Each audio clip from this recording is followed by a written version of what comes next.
ఈ సినిమా, ఈ మూమెంటు, ఈ ఈవెంటు ఇక్కడికి వస్తాను అని అనుకున్నానంటే కారణం ఇద్దరే. ఒకళ్ళు నా కింగ్ సైజ్ కట్అవుటు రెబల్ స్టార్, అట్లాగే ఈ సినిమాని మేమెంత ప్రేమించినా సరే వెనకడుగు వేయకుండా మమ్మల్ని నడిపించిన వ్యక్తి విశ్వాసార్. విశ్వాసార్, మీకు ఎప్పటికీ రుణపడి ఉంటాను సార్. ఎందుకనంటే ఆయన లైఫ్ పెట్టేశారు ఈ సినిమాకి. పీపుల్స్ మీడియా మొత్తం, పీపుల్స్ మీడియా స్టాఫ్ కానీ, పీపుల్స్ మీడియాలో పనిచేసే ప్రతి ఒక్కళ్ళు కానీ, మనం ఈరోజు ఏదో ఇది నేను చెప్తున్నాను, ఒక సాదా సీదా ఒక ఫంక్షన్ కాదు ఇది. దీని వెనకాల చాలా చాలా కష్టం ఉంది, అంత ఈజీ కాదు.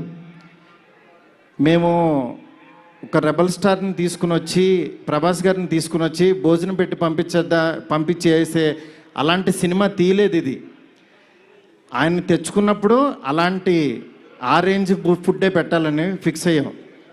అందుకని మీకు నేను చెప్తున్నాను, థియేటర్కి వచ్చిన వాళ్ళకి మాత్రం 100% ఎంత ఎఫర్ట్ పెట్టామో మీకు కళ్ళకు కనపడుతుంది. నెక్స్ట్ అసలు ఈ జర్నీ ఇక్కడ కొంచెం మాట్లాడాలి. నన్ను మా ఫ్రెండ్స్ అందరూ మాట్లాడమని చెప్తున్నారు. అంటే కథల్లోనూ, చరిత్రలోనూ, పుస్తకాల్లోనూ వింటూ ఉంటాం, ఆ దేవుడు అలా కిందకి దిగొచ్చాడు, కనకదుర్గమ్మ ఒక రిక్షావాడు కోసం కిందకు వచ్చింది, ఇట్లా వింటూ ఉంటాం, ఆ పుస్తకాల్లో చదువుతూ ఉంటాం. నా రియల్ లైఫ్లో ఆదిపురుషు జరుగుతున్నప్పుడు బాంబే నుంచి కాల్ వచ్చింది. ఆయన రాముడు గెటప్లో ఉన్నప్పుడు ఈ మారుతి వెళ్ళాడు ఆయన దగ్గరికి. వెళ్ళిన తర్వాత అలా మా పరిచయం స్టార్ట్ అయింది. ఆయన ఆ రోజు బాగా నవ్వించానని అనుకున్నాను. కానీ ఆయన అంటే ఆయనకు అసలు అవసరం లేదు. ఎందుకంటే బాహుబలి హీరో.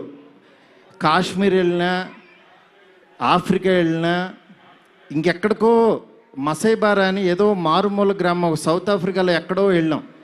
వెళ్తే నేను ఫిల్మ్ డైరెక్టర్ని అన్నా. అవునా అన్నాడు, పైనుంచి కింద చూశాడు. నా హీరో ఎవరో తెలుసా అన్నా. అంటే ఎవరని అన్నాడు. ప్రభాస్ అన్న. ఓ బాహుబలి హీరోనా అన్నాడు. అంటే మసైబారాలో ఒక వేరే జాతి వాళ్ళకు కూడా తెలిసిపోయారు ఆయన. నిజంగా రాజమౌళి గారికి ప్రతి డైరెక్టరు చాలా చాలా చాలా రుణపడి ఉన్నాం. ఎందుకనంటే ఇవాళ పాన్ ఇండియా అని అందరూ కాల్ రేస్కి తిరుగుతున్నాం. కానీ ఒక వ్యక్తి లైఫ్ పెట్టేసి ఒక మీడియం రేంజ్ హీరోని ఒక పాన్ ఇండియాకి పరిచయం చేసి ప్రపంచానికి ఈరోజు ఒక పెద్ద కటౌట్ని నిలబెట్టారు ఆయన. నిజంగా మనం ఒక తెలుగు ఇండస్ట్రీకి ఈరోజు ఒక స్వర్ణయుగం లాంటిది. ఒక సుకుమార్ గారు, ఒక సందీప్ రెడ్డి వంగ,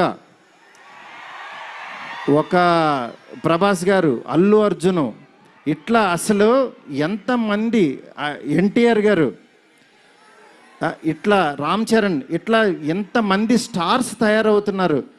నాలాంటి ఒక మిడ్ రేంజ్ సినిమాలు ఒక 11 సినిమాలు చేశాను.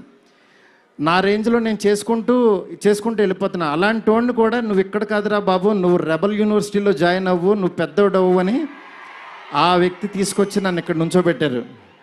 ఈరోజు నిలబడి మాట్లాడుతున్నా. నేను రాశాను, నేను తీశాను, కానీ నా వెనకాల ఉన్న శక్తి మామూలు శక్తి కాదు. అది ఆయన యాక్టింగ్ చేసి వెళ్ళిపోవటం కాదు, ఆయన లైఫ్ పెట్టేశారు. అది నన్ను అంటే ఆయన సినిమా పట్ల ఉన్న భక్తి, సినిమా పట్ల ఉన్న ప్యాషను, సినిమా ఆయన ఏకమైపోయిన తీరుకి అది మాటల్లో చెప్తే చాలా తక్కువైపోద్ది. నేను ఏదో కావాలని ఇట్లా పొగుడుతున్నట్టే ఇదని కాదు. ఆయన వేరే, ఆయన సినిమాతో ఏకమైపోయారు. మీ అందరు మనసుల్లో ఉన్నారు. ఆయన ఆ ప్రతిరూపం ఇవాళ మన ఎదురుగుండా కూర్చుంది అంతే. ఇలాంటి దీంట్లో ఈ రాజాసాబు 3 years తర్వాత చాలా కష్టపడి ఇక్కడ దాకా తీసుకొచ్చాం. మాకు పండక్కి మీ అందరికీ మిమ్మల్ని ఎంటర్టైన్ చేయాలని ఒకటే ఆకాంక్షతోటి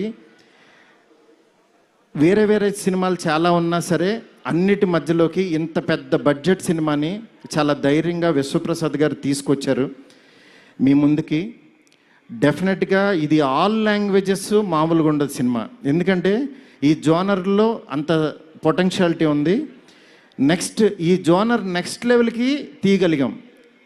అలాగే నార్త్లో అనిల్ తడాని గారు రిలీజ్ చేస్తున్నారు, ఇక్కడ మైత్రి ఫిలిమ్స్ ద్వారా రిలీజ్ అవుతుంది. ఈ సినిమా నేను చెప్తున్నాను, ఏదో నేను తీసానని కాదు, నేను ఒక ఆడియన్ లాగానే చూస్తా. ఎప్పుడైనా సినిమా తీసానో నా పని అయిపోయిందని బయటకు చూస్తా, కానీ ఈ సినిమాని యాజ్ ఏ ఆడియన్గా రోజు నేను తీసిన సినిమా వేరు, తర్వాత ఆర్ఆర్ చేస్తున్నప్పుడు చూస్తున్నాను ఒక్కొక్క రీలు. నిజంగా నేను తీసిన సినిమాకి నాకే కన్నీళ్ళు వచ్చినాయి. ఆయన పెర్ఫార్మెన్స్ చూసి ఫస్ట్ రీల్లోనే నేనే కూర్చుని ఏడ్చా. ఆయనకి మనోడు అలెక్సా లైట్స్ ఆఫ్ అని అంటాడు, అన్న తర్వాత నేను ఏడుస్తున్న సంగతి ఎవరికి తెలీదు. నిజంగా అంత గొప్ప పెర్ఫార్మెన్స్ని ఈ సినిమా కోసం ప్రాణం పెట్టిన ప్రభాస్ గారికి ఎంతైనా రుణపడి ఉంటాను. డార్లింగ్, మాటల్లో చెప్పలేను డార్లింగ్, నాకు ఏడుపు వస్తుంది డార్లింగ్ మిమ్మల్ని చూస్తే.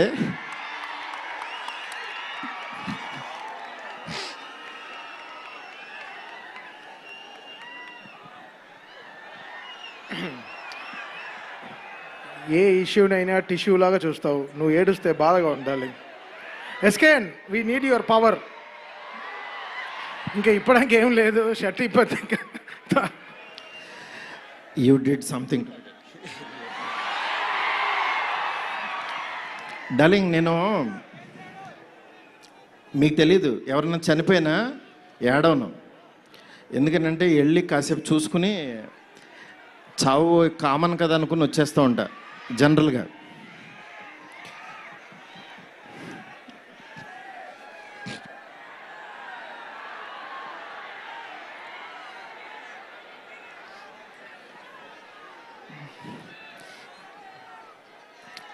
ఓకే, సారీ డార్లింగ్, ఎందుకంటే ఇది ఉండిపోయింది లోపల,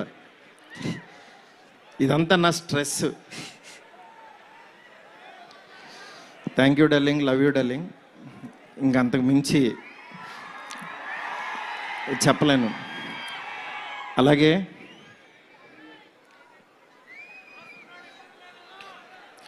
ఈ సినిమాకి మాలవిక, నిధి, రిధి ఒక్కళ్ళు కాదు, ప్రభాస్, సీనన్న, నెక్స్ట్ అట్లా ప్రతి ఒక్కళ్ళు చాలా ఎంత ఎఫర్ట్ పెట్టారు. Thank you so much. మీరు ఎదురుగుండా ఉంటే నా వల్ల కాదు.